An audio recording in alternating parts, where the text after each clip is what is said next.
दोस्तों नमस्कार। आप है बसंत गुरु जी के साथ।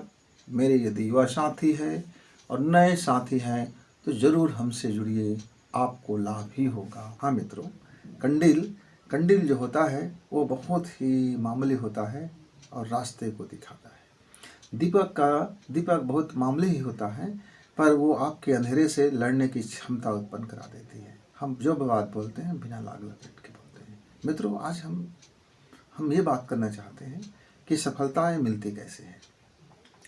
हमारे अंदर कुवत है, अच्छी बात है, उसके लिए धन्यवाद। तुम्हारे अंदर में धन की बड़ी लालसा है, पर उस लालसा का क्या करोगे। धन धन तो है, पर धन का लगाओगे कहाँ। समय तो है, पर समय को लगाओगे कहाँ। ज्ञान तो है, पर ज्ञान को लगाओगे कहाँ। बुद्धि तो है, पर बुद्धि को लगाओगे कहाँ। अब तुम्हारे पास युवावस्था तो है, तरुणाई को लगाओगे कहाँ। तो सवाल ये आता है मित्र, आखिर उसको लगाओगे कहाँ। आप कहीं भी तो मुंह मारते नहीं फिर सकते। कहीं किसी को चौराहे पे खड़ा होकर तो नहीं कह सकते, भाई मैं बड़ा बुद्धिमान हूँ, मेरे ऊपर पैसा लगाओ, देखो मेरे पास धन है, मैं बहुत कुछ कर सकता हूँ। तो लोग कहेंगे भैया पागल हो गए हो क्या, थोड़ा कुछ करके दिखाओ।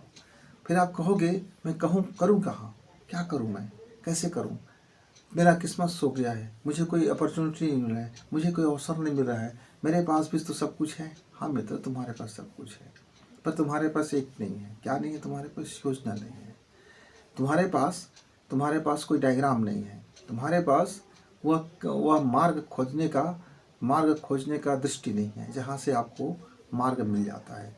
और कारण क्या है कि तुमको नहीं पता कि तुम कहाँ जाना चाहते हो। तो सबसे पहले तो यही मालूम कर लो, पहले तो अपने आप से पूछ लो कि आप जाना कहाँ चाहते हो। जैसे आप किसी से पूछेंगे भैया मुझको फलाने शहर जाना है, तो उस शहर का मार्ग कोई ना कोई बता देगा। वैसे ही आपको जो उद्देश्य प्राप्त करना है, यदि आप अपना उद्देश्य क्लियर करोगे, तब उस उद्देश्य के पाने के लिए कौन सा रास्ता होगा, तो आपको 10-20 रास्ता बता दी जाएगी। और उस 10-20 रास्ता में से आपके लिए जो सुगम हो उस रास्ता में आप चल सकते हो। फिर और रास्ता का चयन तो आपको करना है और चलना भी आपको है। तो मित्र, हम क्या करें। यदि आपका उम्र अभी पढ़ाई का उम्र है तो सबसे बेहतरीन समय है। यदि आप हाई स्कूल के छात्र हैं, हायर सेकेंडरी के छात्र हैं, या मेरे कॉलेज के दोस्त हैं, तो ये उम्र आपके लिए सही उम्र है। इसमें आप सही समय पर आप अपना प्रतिभा का नियोजन कर सकते हो, अपने उम्मीदों का नियोजन कर सकते हो, अपने विश्वासों का नियोजन कर सकते हो, अपने सपनों को पंख लगा सकते हो। अब जो चाहते हो वो पाने की सारी मेहनत आप इस उम्र से शुरू करोगे तो कर सकते हो। इसी उम्र में सबसे पहले आपको देखना होगा, जैसे आप लोग पिकनिक जाते हैं तो घर में तैयारी करते हैं कि कहाँ जाना है, कितना समय तक रुकना है, क्या क्या हमको खाना पीना है, क्या क्या धमाल करना है, और किस साधन से जाना है, और उसके बाद किस तरह से मौज मस्ती करना है। तमाम चीज़ों को आप पहले बना लेते हो एक योजना, और उसके बाद पूरी तैयारी से घर से निकलते हो, फिर पिकनिक बनाते हो, फिर आते हो और बड़े सफलतापूर्वक गुणगान गाते हो कि मज़ा आ गया पिकनिक जाना। ठीक ऐसे ही जीवन मित्र, यदि आप करियर बनाना चाहते हैं तो उसको पूरी तरह से पहले योजना बना लो, और वो सारे संसाधन भी जुटा लो। जिस तरह से आप पिकनिक के लिए जा रहे हो और पूरा संसाधन जुटाते हो, वैसे ही अपने जीवन का करियर बनाने के लिए आप हाई स्कूल में हैं तो यहीं से आप जो शुरू कर लो अपना तैयारी, और हायर सेकेंडरी में है और कॉलेज में है तो ये तो आखिरी आपका चरण हो गया। तो मित्रों, पहले आप बनाइए तो पूरी योजना बनाइए। पूरी जब योजना बनाएंगे तो आपका किस्मत धीरे से वह रास्ता पकड़ लेगी। एक दरवाज़ा खुलेगा कि चलो पहला काम आपने कर लिया कि आपको जाना कहाँ है, यानी करियर क्या बनाना है। दूसरा रास्ता आपने क्या कर लिया, रास्ते का चयन कर लिया कि पढ़ाई का क्या मार्ग अपनाना है। व्यापार करना है तो व्यापार की पढ़ाई, व्यवसाय करना है तो व्यवसाय की पढ़ाई, उद्योग करना है तो उद्योग की पढ़ाई। नहीं भाई मुझको शासकीय से सेवा में जाना है तो उसकी पढ़ाई। शासकीय सेवा में कितने विभाग हैं, ढेर सारे विभाग हैं। एक रेलवे से लेकर के आपका आर्मी तक के, और उसका सामान्य प्रशासन से लेकर के आपके अलग अलग विभाग, कौन से विभाग में जाना है उसके अनुरूप आपकी रास्ता चयन करो। नहीं मुझको तो बड़ी बड़ी कंपनी में और बड़े मैनेजर बनना है तो उसके अनुकूल पढ़ाई करो। मतलब दूसरा मार्ग है चयन, मार्ग का चयन।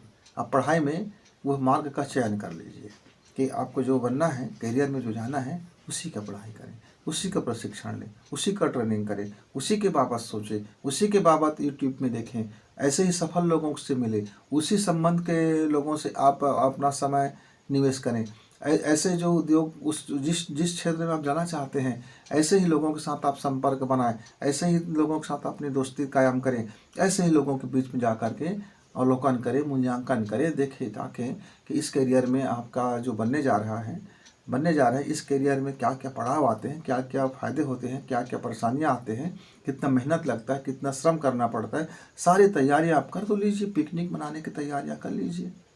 अब जैसे तैयारी कर लिए, अब अपना रास्ता चल पड़े तो निश्चित तौर से जैसे आप पिकनिक बनाने जाते हो, रास्ते में जाते तो रास्ता का आनंद लेते हो और पिकनिक मनाते हो और आनंद लेते हो, वैसे ही उस रास्ते में चलिए, मेहनत कीजिए और जब वो रास्ता मिल जाए, जब आपका मंजिल मिल जाए तो वहाँ पे श्रम कर कीजिए और आनंद लीजिए। आप देखेंगे कितने बेहतरीन तरीके से आप सफल होते होते निकल गए और आपका भाग्य सौभाग्य में बदल गया और सौभाग्य हजार भाग्य में बदल गया। आपने अपना सही समय का निवेश किया है, अपना सही श्रम का निवेश किया है, अपने सही टाइम पर योजना बना ली है और अपने भाग्य को खुलने का एक रास्ता दिखा दिया है। मित्र, बंद कमरे में आप बाहर से कितना भी चिल्लाते रहोगे, कोई रास्ता नहीं मिलेगा। इसलिए किसी भी कमरे के भीतर जाना है तो सबसे पहले झरोखा खोलना होता है, झरोखे से आप देख सकते हैं, फिर दरवाज़ा खोलना होता है, दरवाजे से आप प्रवेश कर सकते हैं, फिर जा कर के अपने उस मकान को, कमरे को आप बेहतरीन सजावट कर सकते हैं। जीवन भी एक करियर बनाना भी एक पिकनिक ही है, पिकनिक स्पॉट ही है। यदि बिना योजना के आप पिकनिक मनाने जाते हो तो आपका पिकनिक खराब हो जाता है, कई बार पिकनिक नहीं मना पाते हो। इसलिए सारी योजनाएं पिकनिक की तरह आप अपनी सफलताओं की योजना करें और आप करेंगे विचार तो आपका भविष्य तय हो जाएगा और आप सफलता को प्राप्त करेंगे। मेरे युवा दोस्तों, मेरी बात को समझ गए होंगे और समझने के बाद आप इसे चिंतन कीजिए कि आपका करियर का पिकनिक कैसे मनाने जा रहे हो, कौन सा बेहतरीन करियर आपने डिजाइन किया है और कौन सा मार्ग को आप चयन किए हो और उस मार्ग पर चलने के लिए कितना परिश्रम के लिए तैयार हो गए हो, अपने आप को कितना फिट कर बैठ पाए हो। और जब आपने अपने को फिट करोगे तब हिट बनोगे। बिना फिट का कोई व्यक्ति हिट नहीं हो सकता और बिना हिट का किसी का भाग्य नहीं खुल सकता। तो फिट बनो, हिट बनो और भाग्य खोलो। फिर गुरुजी से मिलेंगे, तब तक नमस्कार, धन्यवाद। इस वीडियो को लाइक करें, सब्सक्राइब करें, शेयर करें और बेल की घंटी दबाएं।